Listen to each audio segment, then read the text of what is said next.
Parliament ఎన్నికలు సమీపిస్తున్న వేళ తెలంగాణ రాష్ట్ర వ్యాప్తంగా పలు స్థానాలపై ఆసక్తి నెలకొంది. ముఖ్యంగా రెండు జాతీయ పార్టీలైన బీజేపీ, కాంగ్రెస్ పలు సీట్లను ప్రతిష్టాత్మకంగా తీసుకున్నాయి. వీటిలో ఒక కీలకమైన స్థానం నిజామాబాద్. ఈ సీటులో బీజేపీ తరపున సిట్టింగ్ ఎంపీ ధర్మపురి అరవింద్ బరిలో ఉన్నారు. బీఆర్ఎస్ నుంచి బాజిరెడ్డి గోవర్ధన్, కాంగ్రెస్ నుంచి ఎమ్మెల్సీ జీవన్ రెడ్డి పోటీ చేస్తున్నారు. ఈ స్థానంలో బీజేపీ, కాంగ్రెస్ మధ్య పోటీ ఉంటుందని అటు ప్రజలు, ఇటు రాజకీయ విశ్లేషకులు అభిప్రాయం వ్యక్తం చేస్తున్నారు. నిజామాబాద్ పోరులో గెలుపు అవకాశాలు ఎవరికి ఉన్నాయన్న విషయంపై ఒకసారి పరిశీలిద్దాం. ముందుగా సిట్టింగ్ ఎంపీ ధర్మపురి అరవింద్ విషయానికి వస్తే 2019 పార్లమెంట్ ఎన్నికలో కల్వకుంట్ల కవితపై పోటీ చేసి 70,875 ఓట్ల మెజారిటీతో విజయం సాధించారు. సిట్టింగ్ సీఎం కూతురిపై విజయం సాధించడంతో రాష్ట్ర వ్యాప్తంగా అరవింద్ ఫేమస్ అయ్యారు. అంతేకాదు 2018 డిసెంబర్లో జరిగిన శాసనసభ ఎన్నికలో నిజామాబాద్ పార్లమెంటు పరిధిలోని 7 సెగ్మెంట్లలో బీఆర్ఎస్ క్లీన్ స్వీప్ చేసింది.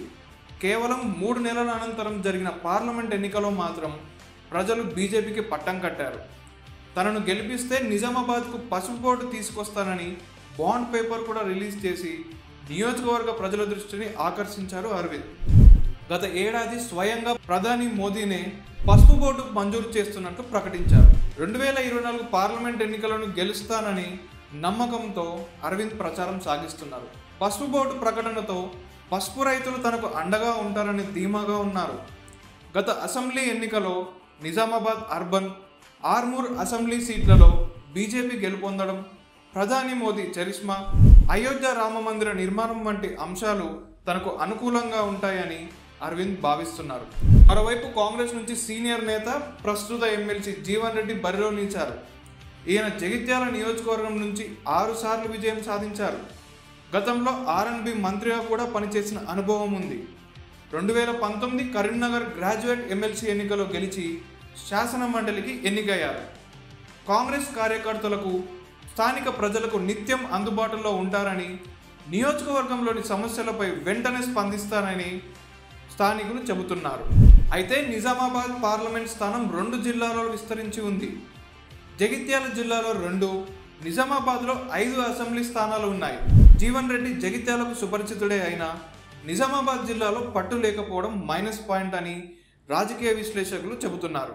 రాష్ట్రంలో కాంగ్రెస్ పార్టీ ప్రభుత్వం ఏర్పాటు చేయడం, గత అసెంబ్లీ ఎన్నికల్లో నిజామాబాద్ పార్లమెంట్ పరిధిలో 2 కాంగ్రెస్ అభ్యర్థులు గెలుపొందడం అనుకూల అంశమని జీవన్ రెడ్డి భావిస్తున్నారు. ఇక బీఆర్ఎస్ పార్టీ తరపున మాజీ ఎమ్మెల్యే బాజిరెడ్డి గోవర్ధన్ పోటీ చేస్తున్నారు. గతంలో ఈయన 4 సార్లు ఎమ్మెల్యేగా పనిచేశారు. 2023 అసెంబ్లీ ఎన్నికలో కాంగ్రెస్ అభ్యర్థి భూపతి రెడ్డి చేతిలో ఓటమి పాలయ్యారు. ఈసారి నిజామాబాద్ నుంచి బీఆర్ఎస్ తరపున కల్వకుంట్ల కవిత పోటీ చేస్తారనే ఊహాగానాలు వినిపించాయి.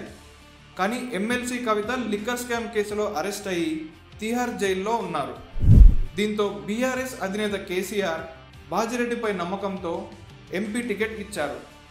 ఇటీవలే జరిగిన అసెంబ్లీ ఎన్నికలో నిజామాబాద్ పార్లమెంట్ పరిధిలో 3 బీఆర్ఎస్ ఎమ్మెల్యేలు గెలుపొందడం మినహా బీఆర్ఎస్కు ఈ స్థానంలో అనుకూల అంశం అంటూ ఏమీ లేదని స్థానికులు అంటున్నారు.